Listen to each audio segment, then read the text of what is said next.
Good to have you back. Day 2 of our fall semester together. Glad to see that you remembered where the room was. I guess it's even more important that I remembered where the room is over here. Also, I'm convinced that some of you tried for the last couple of days to not do any communication, not to engage in any communication. In a sense, sort of proving the point that I tried to introduce to us, but get us to begin to think about how much a part of our life is the nature of communication in a variety of contexts. And then, as you know, the real reason for us coming together, other than you earn credit and I make money, is to talk about communication theory. So I thought one of the places that we could start today, sort of working from what we were talking about on Tuesday, was to begin to get a little bit more into what is theory. What are some of the theories in very, very general detail?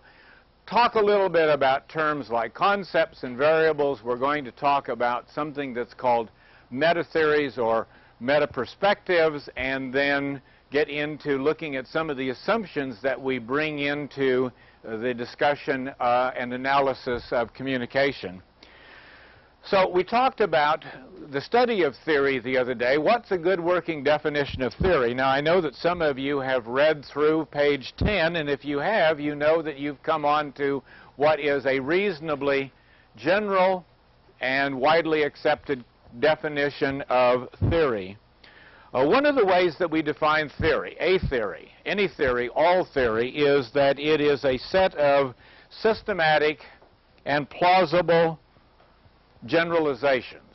Systematic and plausible, meaning that it's got to have some kind of orderliness to it, it's got to have a logic, it's got to have a kind of coherence. We've talked a little bit about what makes a good theory. We also know that it has to be plausible. There has to be some reasonableness to what the theory says in relation to our experience of the phenomena that the theory is trying to explain. And that kind of poses an interesting problem for us, because students will say, well, isn't theory common sense? Oh, I often turn that around and say, what would happen if theory wasn't common sense? What if theory said the world was quite different than what you experienced? Wouldn't that be a problem?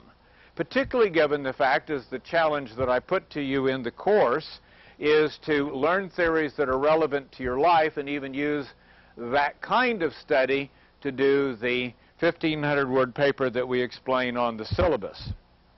So, a theory is a systematic and plausible set of generalization that explains some observable phenomena.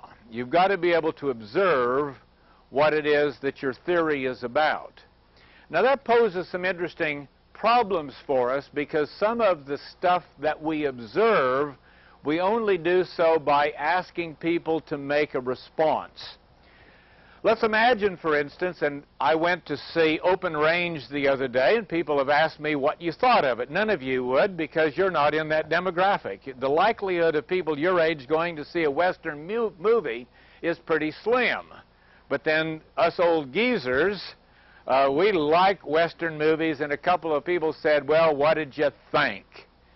So my reaction to the movie, you see, becomes observable when I talk about it. But they could also ask me on a scale of 1 to 5, was it exciting?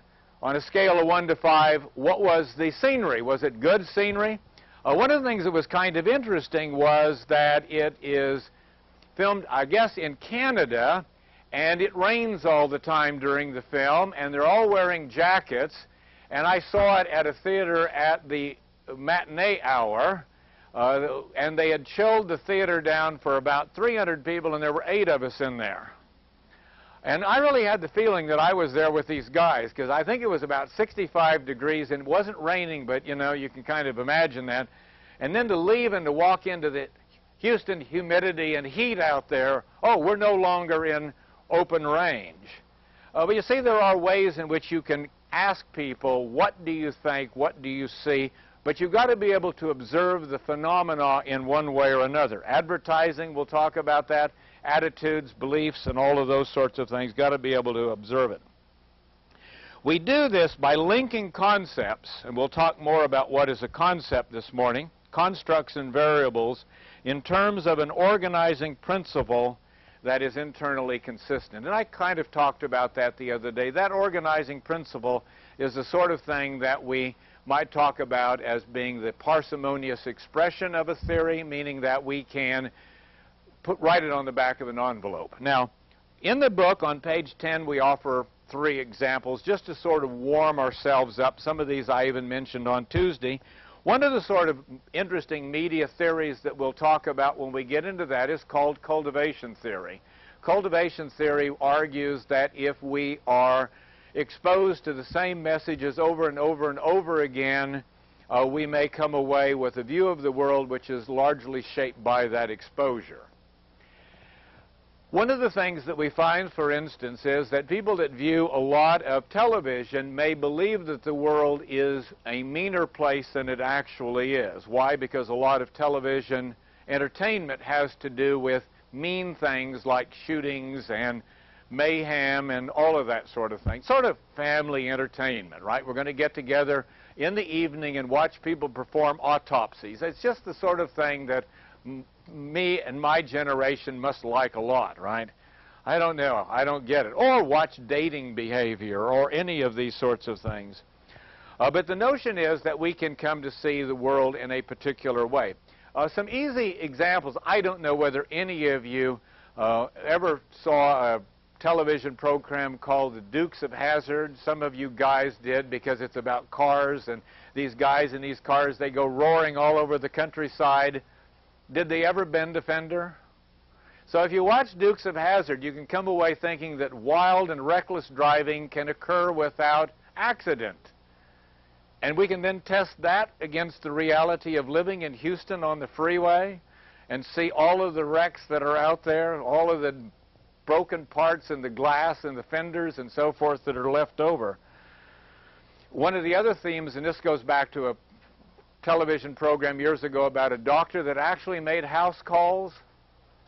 We call that the Marcus Welby syndrome. Nowadays, it doesn't happen that way, does it? But we think of television perhaps as a window on reality, and what we see is the world of reality. That's cultivation theory. Involvement theory suggests that we pay more attention to that which is relevant to us in terms of the formation of attitudes that are important to the decisions that we have to make. Good example of that is you don't care about making a decision about a refrigerator. You go home today, you find that your refrigerator's conked out. All of a sudden, you've got to decide what would be a good refrigerator. I can move back in with the parents. I can get the parents to give me a refrigerator. I can go to the neighbors and get their refrigerator. You know, we've got a lot of options. I can go down and I can buy a refrigerator. But all of a sudden, refrigerators become important to us. Wasn't this morning, it is this afternoon. Involvement theory predicts that we're more likely to watch media, we're likely to watch advertisements, we're actually likely to engage in conversation and do things based upon the acquisition of attitudes necessary to do something that we want done. Uncertainty reduction. We talked a little bit about that. We spend a lifetime trying to figure out what's going on in the world around us. We like to make reasonable predictions. Some of those predictions have to do with people that we might spend some significant amount of time together. Dating behavior, interpersonal communication, has a lot to do with uncertainty reduction. But so does news gathering and news watching, doesn't it? As I was leaving my room this morning, the weatherman for Channel 11 says there's a storm in the Gulf and we don't want to rain on your Labor Day weekend, but stay tuned. Oh, I can hardly wait to watch and see a storm come in. But the notion is that the more that storm is likely to come in, the more we may pay attention to the weather, because it can affect what happens to us, what we do, what we don't do, and so forth. So we have these theories. We're going to see a lot of theories. Sometimes, as I've said before, we see more theories than you would like to see, but this is really what we're talking about, and we use these little sort of opening generalizations here to suggest some of the theories that you can think about, and more importantly explain to you what we mean by the concept or the term theory. I mentioned in that definition concepts, and if you look on page 16 we talk about concepts. Concepts. Now, one of the reasons I'm talking about this, and still in the context of models, is that models bring together concepts. Models bring together concepts. Concepts are the sort of basic observations that we are trying to understand, those definable units of phenomena. Definable unit of phenomena. Hot and cold are separate concepts under the heading of temperature. Is that right? Under the heading of temperature? Temperature is different than table. We can experience both of those phenomena, but they are different. We look for concepts. When we talk about what we're observing concepts, the building block units of the phenomena that we are studying. And so it's kind of interesting. Let me just toss out some of these. One of the units that we may be interested in is a question. How do people use questions, ask questions? Why do they ask questions? Information seeking and so forth. Well, it also gets into a definition of what's a question. Does a question have to be something that we end with a question mark? If I'm in an interview and somebody says, tell me what your favorite course was at the University of Houston, and you say communication theory, well, you might say that. You would if I were the interviewer, that's for sure. I'm convinced of that. The notion is that is your response to a declarative statement the same as if it were asked in an interrogatory way? For instance, I might say, what was your favorite course? Or I might say, tell me what your favorite course was. Is both of those a question? What are words? What are media effects? What are attitudes? What are beliefs? What is conflict? What is entertainment? Some of you say, I haven't seen any in so long, I wouldn't know. What is pornography? There are people that study pornography. Pornography is an important part of the discussion of communication because it is a way of categorizing certain kinds of communication into what could be socially approved categories as opposed to socially unapproved categories. There are even people that study the media effects of extensive exposure to pornography. But to study that, we've got to understand what pornography is. And my guess is that if we went around a community, we might find different people defining pornographic materials differently. But they're at the basis of social science, nothing but concepts. They are concepts. They are observable phenomena. What's a message? What's interesting is, we'll see in Chapter 2, we'll ask ourselves, is the message intended different than the message interpreted? Is either or both a message? Is the message something that evolves through conversation? Is the message something that evolves through conversation?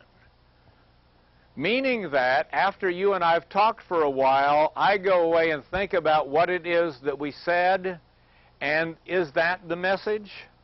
I had a very hostile kind of interaction with an alumni, and I think the message is hostility. But did that person desire at the beginning to communicate hostility?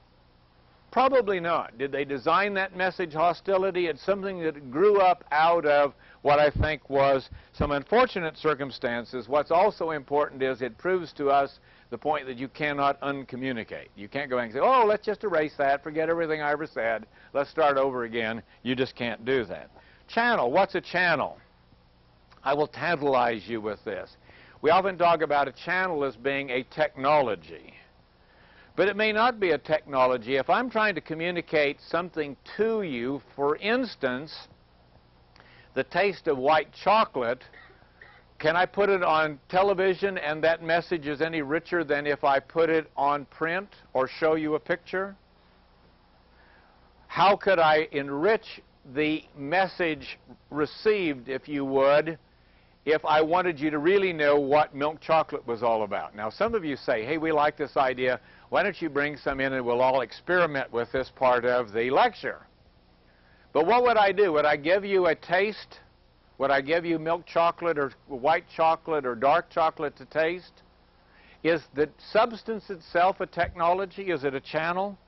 It's certainly a way in which I can get the message across, isn't it? Our parents try to do that. Eat that food. Peas and beans and carrots. I want ketchup. Now, ketchup is a good food. You can see that I've got a 4-year-old. A 4-year-old will eat anything as long as it's got ketchup on it, and will eat nothing unless it's got ketchup. And now in this perverse society, which I no longer understand, we've now decided that ketchup should not be red, but it should be green and purple and so forth. You see why I get so confused? I just don't know what's going on anymore. What's a source? What's interaction? What's openness? What's trust? What's control? What's intimacy? You see, terms like these become important to us because they are the basis of the theories that we study as a part of understanding the nature of communication. Well, when you look at the taxonomies in the text and other books, the pictorial or the graphic presentations and or the mathematical formulas, what you're really doing is looking at concepts expressed in ways that can help to tell other people, here's how I think these phenomena work together, these observable phenomena. Now, that brings us to another term, variables. Why don't we, for just the sake of nothing better to do, define variables?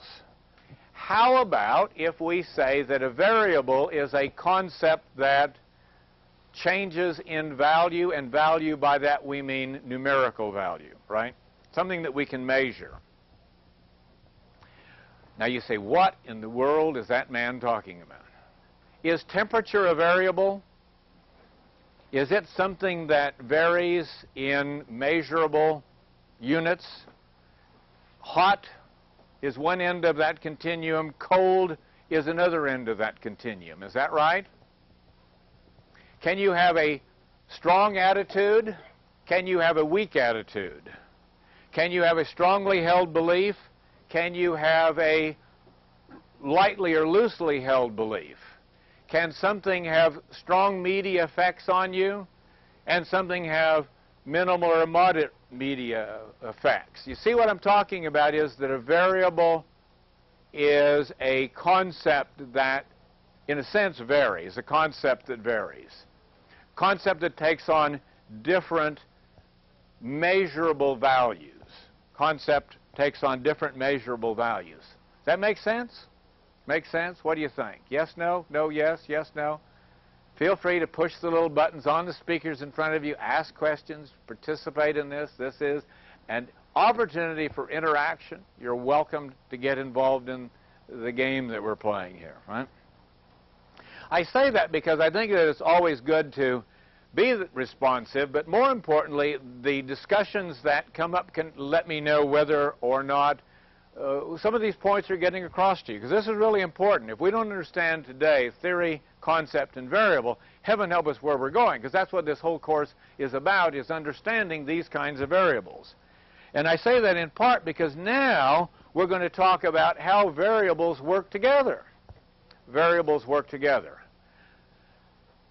There are different kinds of variables. One of the kinds of variables is an independent variable. Some of you want to be in advertising, I suspect. What is in advertising a typical independent variable? One might say an ad. Is an ad an independent variable? What is an independent variable? It's one that as it changes, that's one that as it changes can have an effect upon a, dependent variable. So, an ad or ad content is an independent variable. What dependent variable outcome do you hope occurs from your advertisement? Increased awareness, might that be part of it? You want people to know about a product? Are there new products that come out all the time that people don't know about?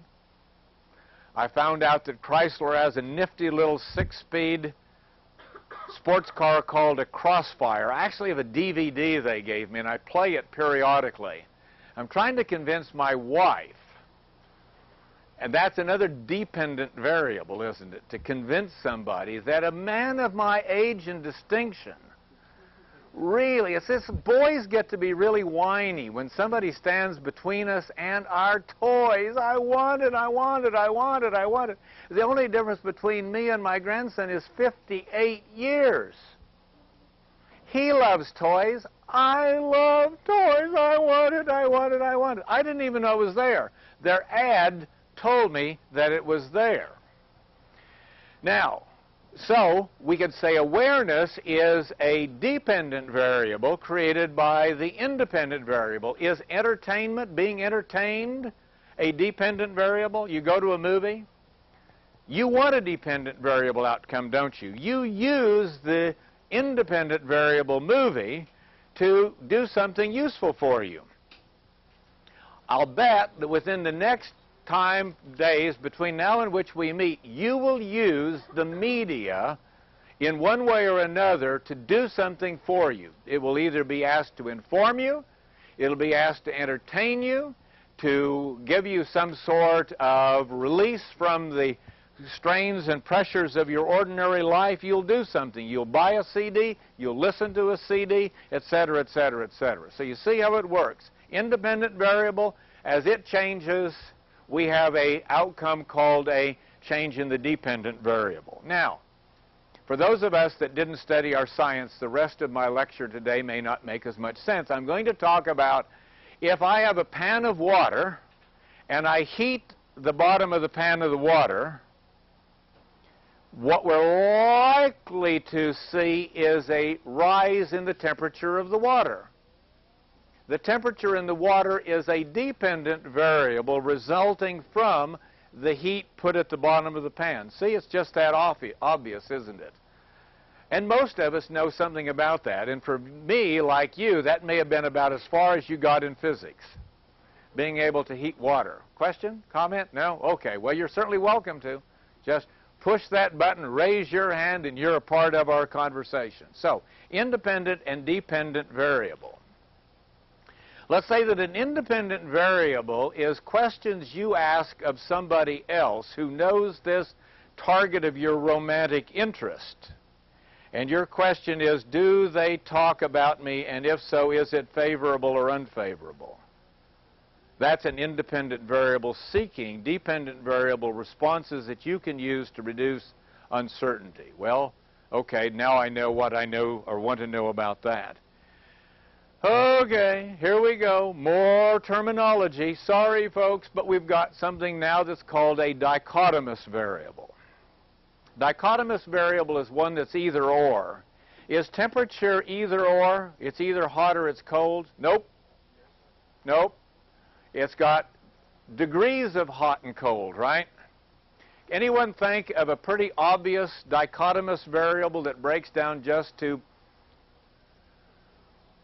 one or the other, one or the other?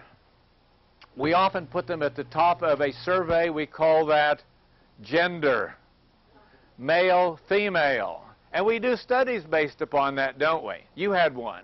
On, off. On, off is a, you bet. On, off is a dichotomous variable. I grew up where we put on instruments on and off, and now we put 0 and 1. I think that's a slide back in time, but what can I say? You had one. No? Thought you had one. Yeah. Male and female. Male, female, yes. Okay. Did you have one? No? Just swatting flies, waving at me, something? Okay. Yes, sir. I'm sorry, you said male and female? I heard some people say they're hermaphrodites. Well, now you see. Now you see you bring in something else, don't you? There are all kinds of things that get mixed up. And then there are even people that are maybe mixed up, who say, I'm one thing, but I want to be a different thing. And what's interesting is now the Olympics, which has to make a binary decision, which category do you go into, the men's division or the women's division, they don't have an other. They don't have a confused. They don't have a potentially one thing this time and then something else next time, do they? Yeah. Have to push your button. Or you have to hold it down. Oh, this room is just so tedious, isn't it? Now what? Huh? Win or lose, okay? You're absolutely right. Binary outcome. University of Houston basketball team? Oh, well, we already know the answer to that. Win or lose, right? Absolutely the case. So you see there are some, but most variables are actually continuous. Temperature is a continuous variable, meaning that it can have multiple measurable intervals. Multiple measurable intervals. If I ask you in a survey, do you agree or disagree? I can then ask you whether you strongly agree, strongly disagree. I can get 5-point scales, etc., etc. Yesterday, I was talking to somebody that was wanting to do some measurement. She said, I really like yes and no. That's binary. That's dichotomous, isn't it? And I said, there's some real problems with yes and no, and that is that people often like to say, well, kind of yes and kind of no. And when we go to maybe, now we've got 5 intervals, right? Yes, kind of yes, maybe, kind of no, and no. Now we've got 5 intervals. And we can go even further. We can go to 7, we can go to 9, we can go to and so forth and so forth and so forth. So what we'll see, we've got all of this apparatus. And we're going to talk more about this in one of the chapters on language, because one of the language theories, and the theorists that developed that theory, applied it to what they called the measurement of meaning. The measurement of meaning. And arguably, that's often what we're really looking for in communication studies, is the measurement of meaning. What does a news story mean? On the assumption that everybody that encounters the news story may encounter it differently, interpret it differently, what really does it mean? So we've got a continuous variable. Mediating variable. Now, I'm born and raised in western Colorado. I've got a sister that lives out in western Colorado. And let's say that you and I get together. We've got our little pan of water, and we heat the water, and it begins to boil. And if it's Fahrenheit measurement, the water will boil at roughly what temperature in Houston, Texas? Oh, you knew I would ask a tough question. 212. 212. 212. So I call my sister, who lives at 9,000 feet, and I say, hey, Betty, I discovered something, and that is that water boils at 212. And she goes out and she performs that same experiment, and then she calls me and she says, you're loony. Why? Because elevation, atmospheric pressure, influences boiling point. Did you get to the second page in your physics book? I barely did, and only because I'm from Colorado. We used to have things that were called pressure cookers. You can take a bunch of potatoes and put them in a pan at 9,000 feet and boil them until the water is gone and still not be able to eat it. They don't get hot enough. Water boils at a lower temperature at a higher elevation, which is, in a sense, a lower atmospheric pressure. You said, don't talk to us about that. Talk to us about communication. But see, what I'm talking about is a confounding variable, a mediating variable. Now, let's imagine we're studying media effects. We've got television advertising of toys that children might find interesting. We've got children watching those ads. If they watch those ads with an older sibling or with a parent, will they then, if they talk about that, actually formulate a different attitude toward those toys than if they watched it without that confounding variable? You're nodding your head. This time, you have to talk. Okay, do we... Just push it. You bet. No, you have to hold it then.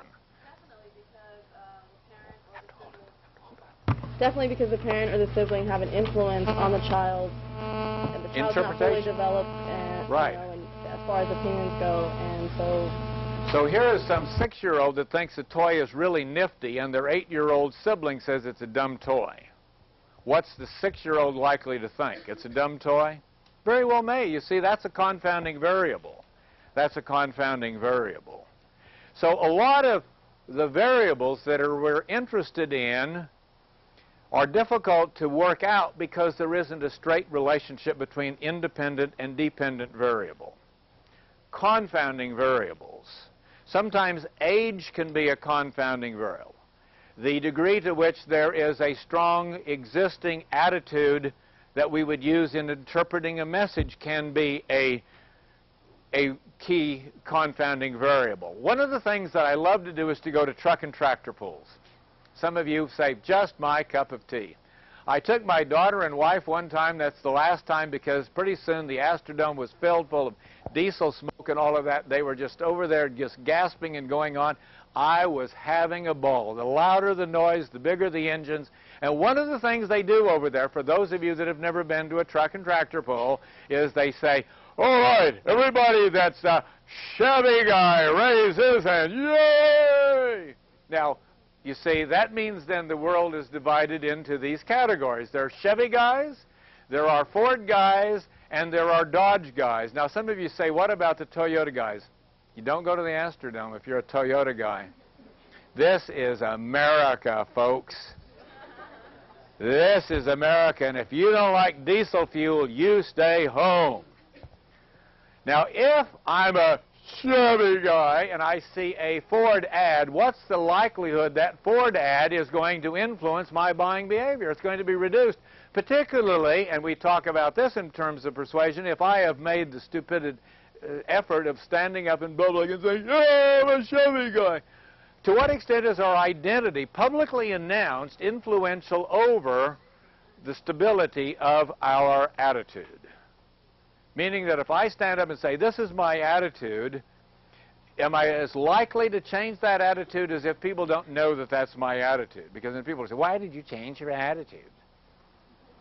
And I have to be beholding to explain me to other people, and that's costly. It's time-consuming. That's why we guys just never want to be changed, women, because we have to then explain why we wanted to be changed and why we feel so much better now, rehabilitated, rejuvenated, you know, really finally fluffed up like a pillow. We really are, you know. We just go along with it because we go along with it. We're just nice people, right? Okay, well, anyway, independent, dependent, dichotomous, continuous, mediating, confounding variables.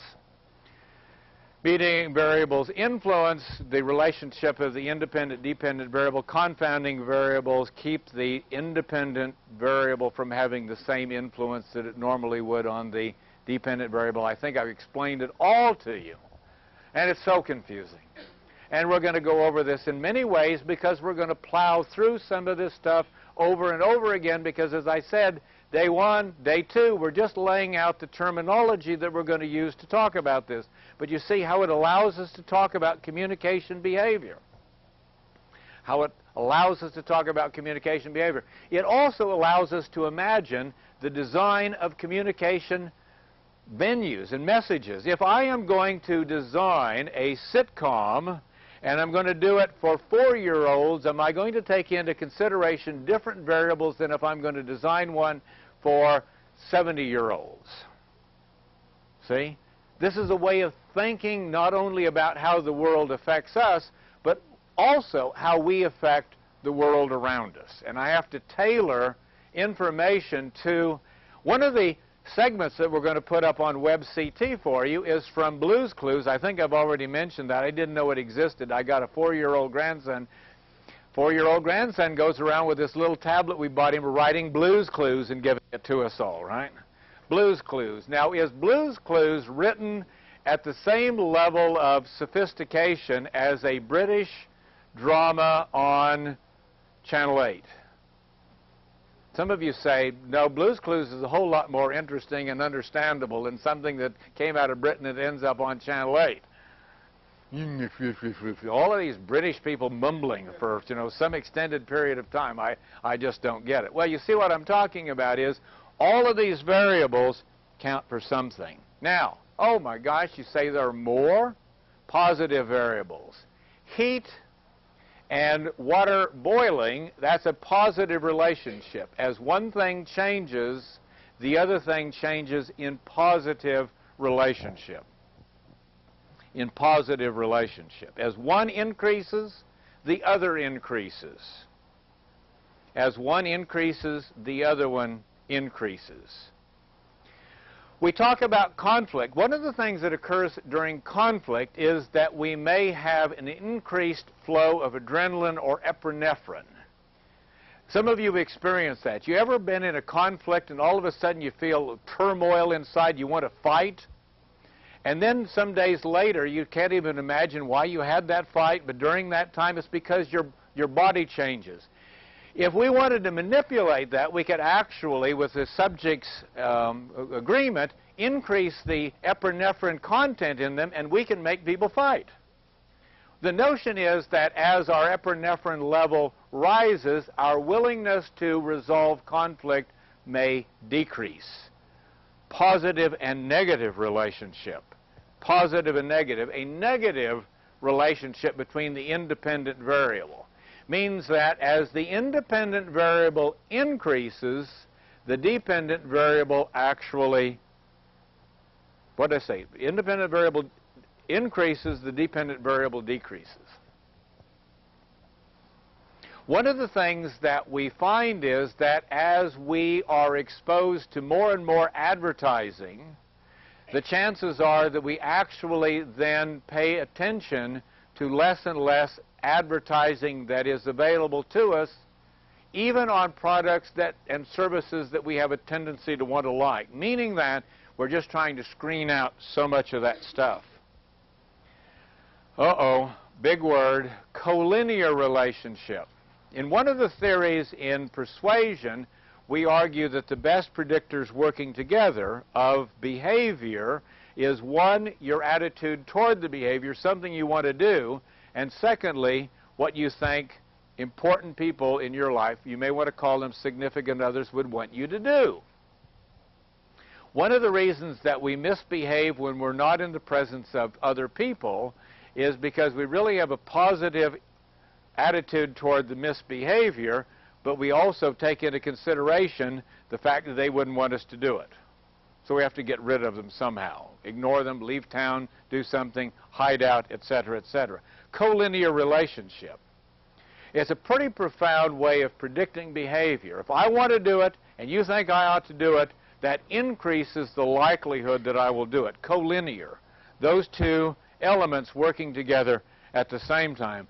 Curvilinear relationship. One of the phenomena that we talk about is fear appeals. In advertising, we've used fear appeals forever.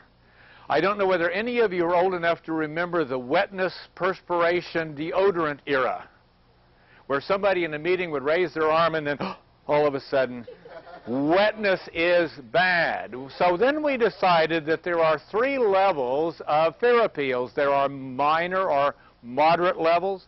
There are light levels, there are moderate levels, and there are heavy levels. Which has the greatest influence, a light amount of fear, a moderate amount of fear, or a heavy amount of fear?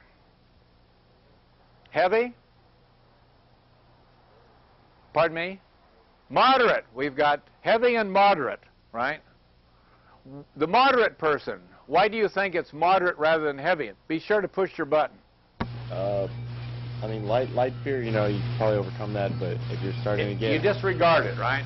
Yeah, pretty much. But if you're moderately feared, if you're close to 50%, maybe it's just over, then you're going to watch what you do or what... What about the heavy fear? You're probably assured not to do... Denial? Yeah. Denial? Can I try to scare you to such an extent you just don't want to think about it? Probably. Yeah. For instance, if I'm trying to keep people from smoking cigarettes and I talk to them about lung cancer and cross-sections of dissected lungs of people who died from lung cancer, people say, I don't want to look at that. I don't want to think about that. Because it's a heavy fear appeal, isn't it? So the argument is that moderate fear appeals, we'll see when we talk about curvilinear, whereas a positive relationship goes like this. A negative relationship goes like that. A curvilinear relationship is a U kind of relationship. And see, if I had my chalk and my paper, I would draw all of that on the board, and I'm supposed to be able to use that on a piece of paper that's brown and markers in front of me, but I haven't got that much courage yet. So maybe sooner or later I will work that out. Now, we've talked about these relationships. We come down to an interesting problem, and that is understanding the difference between causation and correlation. Causation and correlation. Cause means that the change in one thing results in a change in something else. Increased heat, increased molecular action called boiling water. That's causation. Heat causes water to boil. Water doesn't boil in the absence of heat. One of the tests of causation is, can it occur, can the dependent variable occur if the independent variable doesn't occur? Can't be, won't happen. Now, what's a correlation? A correlation simply is that two things occur at the same time, and the question is whether or not they simply occur at the same time or whether they cause one another. They cause one another. Much of what we have as social science findings are based upon correlation. We see that certain things occur when one thing is in the presence of another thing. And that becomes complicated to us because what we would like to do is to predict certain sorts of outcomes. We might, for instance, say that exposure to a message causes people to respond to that message. But it may be, in one sense, kind of the opposite, that people who prefer that kind of message expose themselves to it, wanting it to influence them. And that if they didn't already have that predisposition, they wouldn't pay attention to the message in the first place. Is it a cause and effect, or is it a correlation? Two things occurring at the same time. A lot of what we talk about in here is correlation. Two things happening at the same time. Now, when you get into 2300, and some of you have already tried 2300, you're going to talk a lot more about correlations, because it is a statistical concept. And we're going to see and hear a lot of this sort of thing, where two things occur, and the presence of these two things that we can observe, is the relationship between them causal, or is it simply correlational? And that becomes really important to us, because one of the themes that we get into in communication law and ethics has to do with communication policy, and we may try to regulate something where we think that one thing causes another when it really doesn't. And that's the whole reason for regulation, if you were to go down that road. Okay, a lot of terms. Sometimes it gets to be really confusing. Nice for a guy like me to ask all of that on a identification part of an examination, because I think those terms become important to us. You say, oh my gosh, now I have increased involvement to learn definitions for all of those terms. Well, some of them more than others, but this is the sort of jargon of this business. Well, okay. Now, we've talked about theory, concepts, variables. Let's now talk about ways to sort of put all of that together. In our book, we discuss 5 ways in which we can, at a sort of meta perspective, formulate and deal with communication theory. In one sense, we have to turn the clock back and say, when did people begin to be interested in communication theory? And the answer is largely at the point that people became conscious of the fact that there was communication, but in a more systematic, particularly a social science way, a little over 100 years ago. And they did so wanting to apply a scientific model. And therefore, we then began to realize the difference between science and social science. Because science is likely to be translatable into invariant scientific laws. Certain things will always happen under certain conditions. We know that in human behavior, it doesn't work that way, does it? If it did, advertisers could always create ads that would make us buy products. And Mattress Mac would discover that, and immediately after class we would all go to the corner of Tidwell and Parker, wanting it to be delivered today. He really is going to save us money. He'll deliver in an unmarked truck if we're a yuppie. Why do we say that? Because he said it to us over and over and over and over again. All right. Now, we realized very quickly, having tried to find those scientific laws where things always happened, and determined that it doesn't work that way in communication as it doesn't work that way in psychology and economics and all of the other social sciences. So we began to look for different ways in which to think at a fairly large level about how communication phenomena can be understood. And one of these ways is to pick up systems theory. Systems theory. Systems theory actually was brought to us by the folks in biology. They're the first to talk about systems. Now, one of the things we're going to talk about in the chapters on information is systems. We're going to talk about systems when we talk about organizations, because organizations are systems, and so forth and so forth, on down the line. Now, the human body is a single system. Human body is a single system. A system is often made up of subsystems. The human body is made up of what? The nervous system, the GI system, circulatory system, the respiratory system, etc., etc. We are part of other systems. We are a part of a system called the University of Houston, which is part of the city of Houston, a part of the state of Texas, part of the United States, part of the globe, part of Mars, part of Did you see Letterman last night when Mars was coming closer and closer and Mars took a big bite out of the Earth? I love that sort of thing. That to me that's funny. I like that. I have a wonderfully stupid sense of humor, I guess. Okay, so systems. Now, when we believe that there are systems, we asked ourselves, biologists did anyway, what is the nature of the dynamics of a system? And out of that came our interest in studies such as ecology.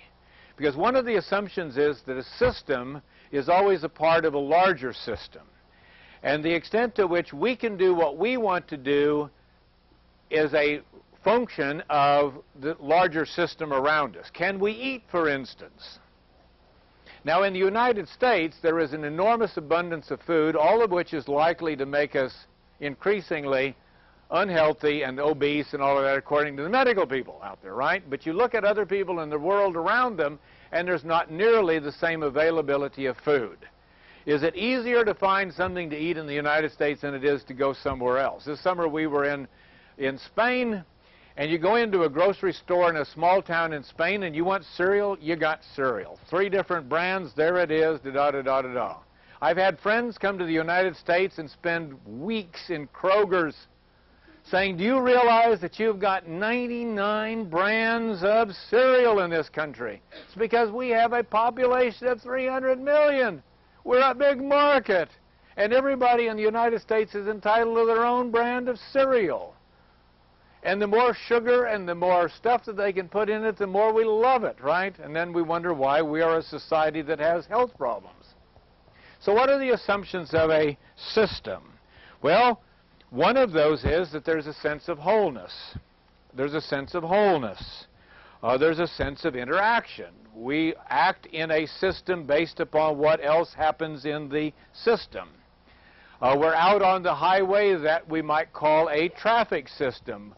To what extent can you do what you want to do? And the answer is dependent upon the system. The system is different when you're out there all by yourself or not many cars around than it will be today when some of us are out there during rush hour. The system changes, and in that relationship, and because it changes, we then must change. We must constantly be in an adaptive relationship to the environment around us. Now, we like to think that the human species is fairly adaptable to our environment. We've done a pretty good job. Well, we've actually destroyed part of the environment, but nevertheless, right? What are the animals that will be here long after we're gone? How about one of those big tree roaches, right? That sucker will be here when there's nothing to eat but other tree roaches. They are adaptable. We zap certain bugs with insecticides, and that's the end of them. I mean, we have what are called walking sticks up at our place in the country, and they're kind of interesting bugs, terribly sensitive. They get close to an insecticide. Cockroaches get close to insecticide. They suck that stuff up. It is just what they like. They are very much more adaptable. Koala bears. We love them in Qantas ads, don't we? Koala bears are not very adaptable. They don't move fast. They like only one food, and it is eucalyptus leaves, and they only like certain eucalyptus leaves. They're not very adaptable. Cockroaches will outlive them. When we talk about endangered species, it's the species that can't survive because they cannot adapt to the system around them. See? That's what systems theory is all about. Systems interested in hierarchy. Systems are interested in openness. Are we an open system or are we a closed system? Ironically enough, some companies have had to become increasingly open. One of the reasons that people advertise, or companies advertise, some of you are interested in public relations, to make the company more open, more accessible, more understanding. We talk about terms like transparency, increased transparency. We have a whole new set of laws in investor relations. The Sarbanes-Oxley, to make companies more open so we know what's going on in them. We use openness and closedness in fighting, don't we? We use these things strategically. Balance is another term. Equifinality is another term. Equifinality means that two systems can achieve its goals but do so by different means. A small weekly newspaper puts out a newspaper but does so differently than the Houston Chronicle does. But both are systems. They are similar systems, and they do what they do by different means. So there are lots of words that define this. And so what we've done is talk about how systems theory can inform the study of communication. Now, I mentioned the other day that another way of looking at communication has to do with communication as though it's a game. Communication is a game. We come into the world, and do children play games with words? They discover that they can do something with a word, right? They discover mommy and daddy. Those are good words. But then they discover the really good words. Grandma and granddad. We have a lot more money.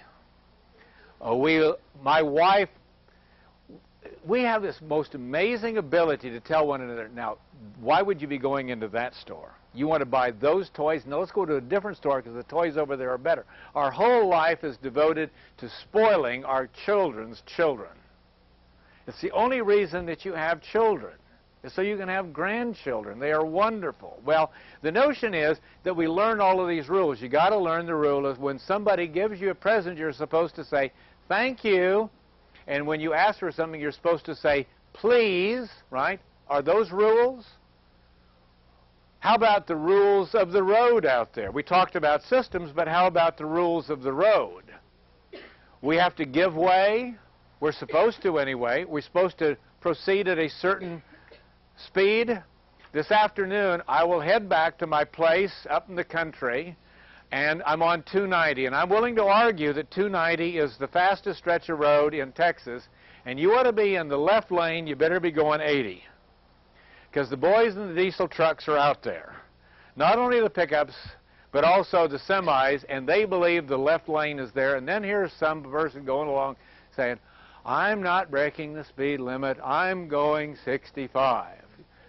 You are obeying the law, but you are about to be roadkill. You are about to become something lying at the side of the road. You're violating the rules.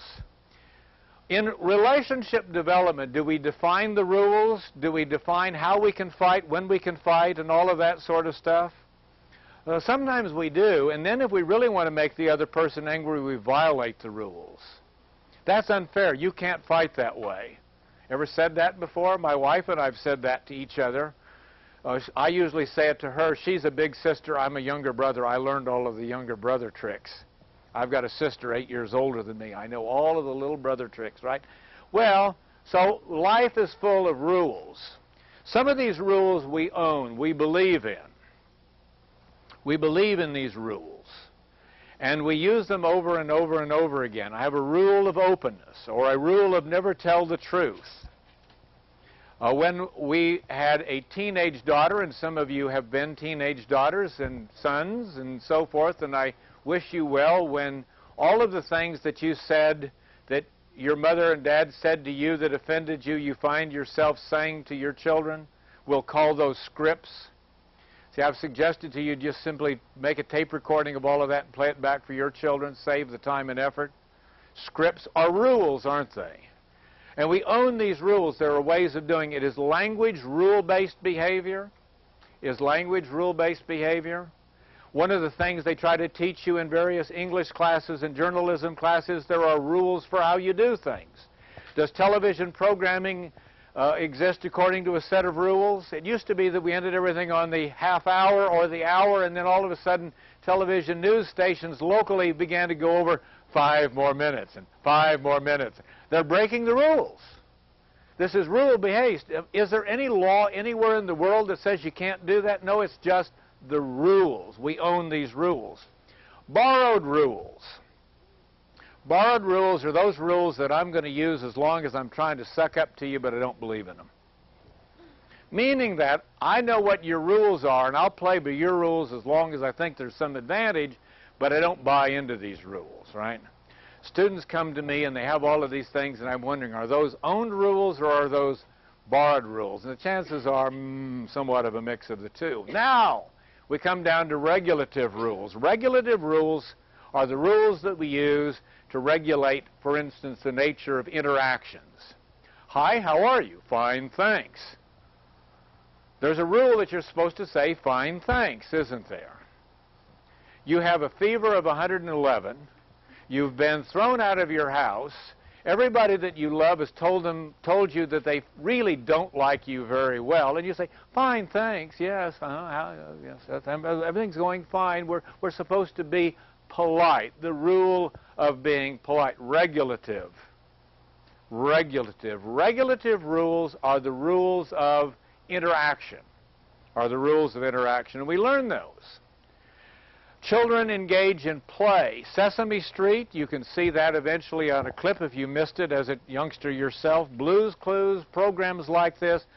People used to say, isn't it terrible that children want to watch a television program about a big purple dinosaur? Why? Well, because we really want to get them ready to watch CSI. And Barney says we should love everybody, not murder everybody. You know, I love you, I love you, I love you. Barney goes around all day going all of this kind of stuff, right? These are regulative rules. Children are supposed to learn now all of these kinds of things. Is knowing your alphabet a regulative set of rules? The alphabet really has to go in a certain order. That's a part of being a member of society. So you see how much of our communication behavior is rule-based, and regulative rules tell us what's going on. Now, constitutive or substantive rules are rules that we use to interpret messages. Rules that we use to interpret messages. One of the ways we might apply this in our illustrations is to imagine that you drive by an athletic event, or you walk into a room where an athletic event is occurring. To what extent can you interpret what athletic event it is by what is going on, in a sense, by what regulative rules are being used? If they're playing with a large round ball about this size, and they are wearing not a great deal of clothing compared to something like football or hockey, and the goal literally is to throw the ball up so that it goes through the air, unless they're above the rim throwing it down through the rim, so that the ball goes through this rim. Most of the time in the NBA, you don't see people just saying, well, I just throw the ball up in the audience. It's a violation of the regulative rules, and people would say, substantive rule, you don't know what you're doing. Right? Substantive rules tell us how to interpret stuff. Substantive rules, constitutive rules tell us how to interpret stuff. If my wife says to me, are you about ready to eat? How do I interpret that question? Pardon me? Go ahead. I just said you interpreted it as if she cooked dinner or something.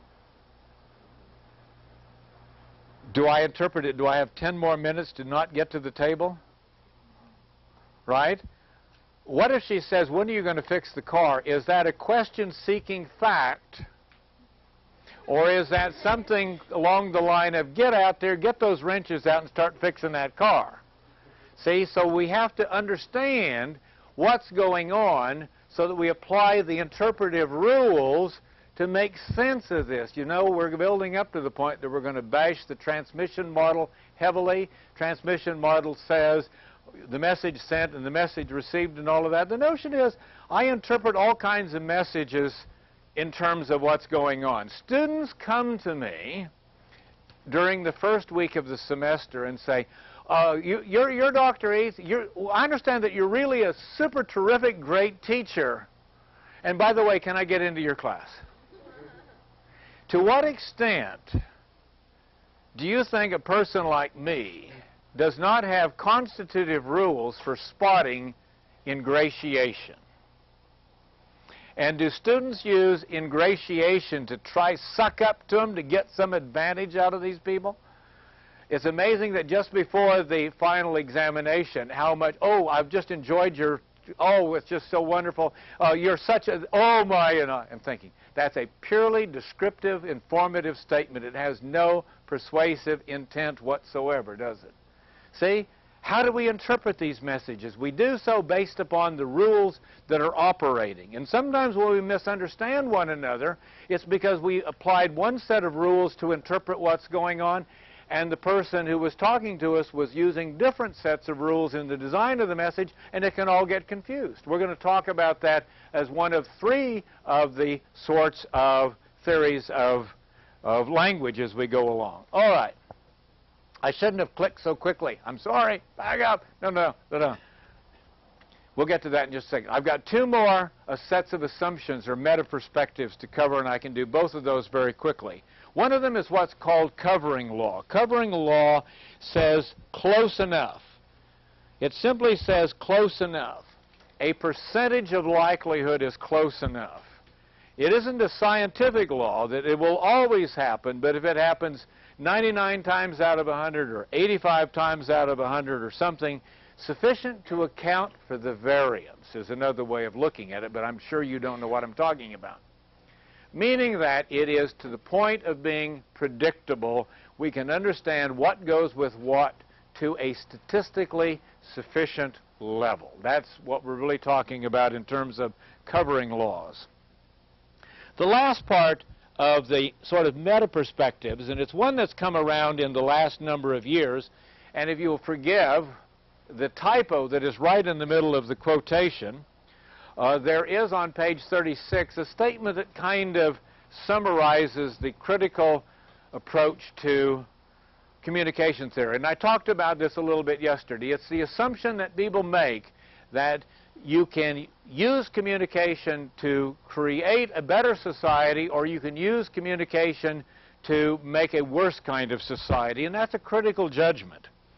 And so the little sentence in quotation marks that I would emphasize says, through critical assessment of the conditions of modern institutional life, we may better overcome the multiple forms of alienation. And what I'm really building up to is the notion of alienation that follow as a consequence of humans dominating other humans. The notion is that when communication is used to dominate, we tend to think that that's going to lead to alienation and dehumanize us.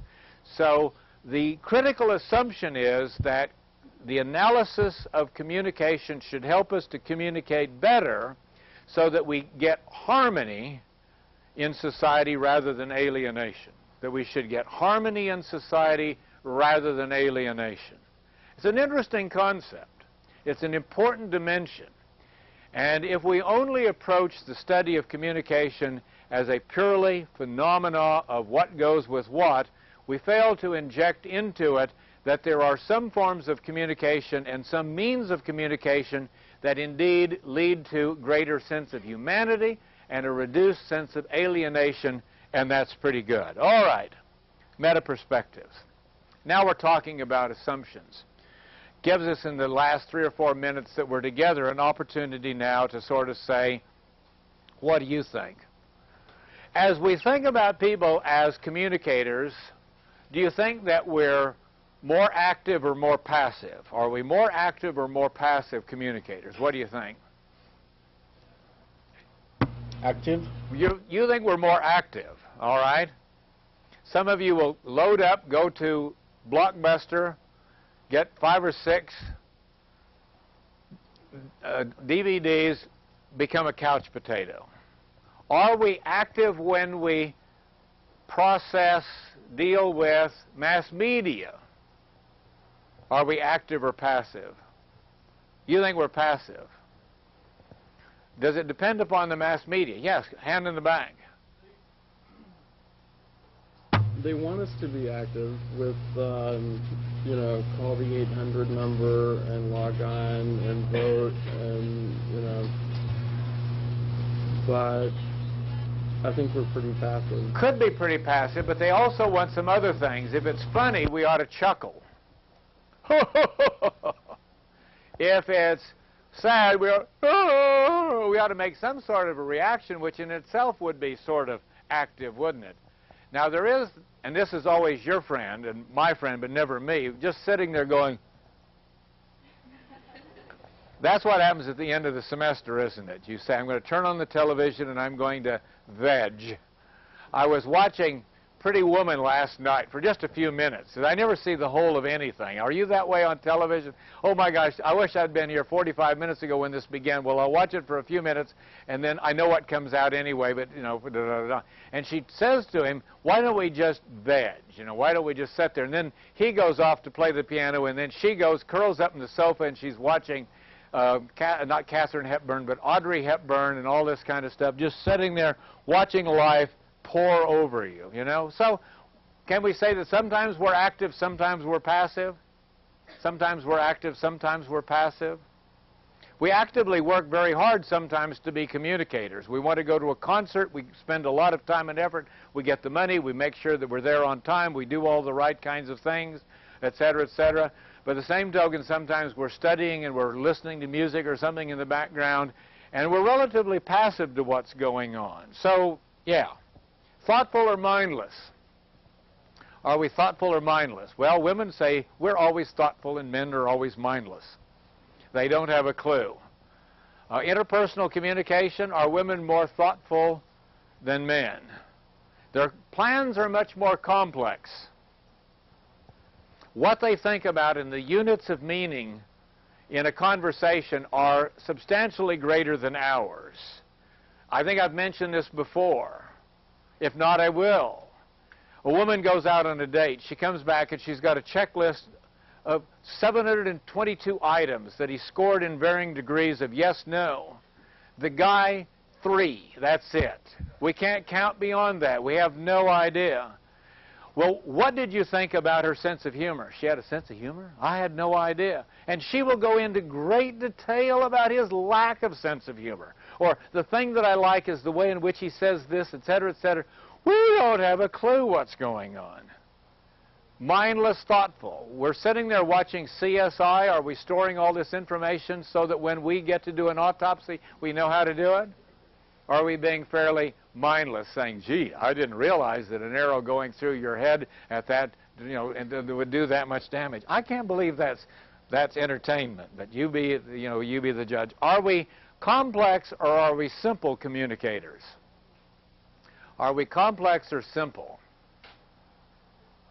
Pardon me?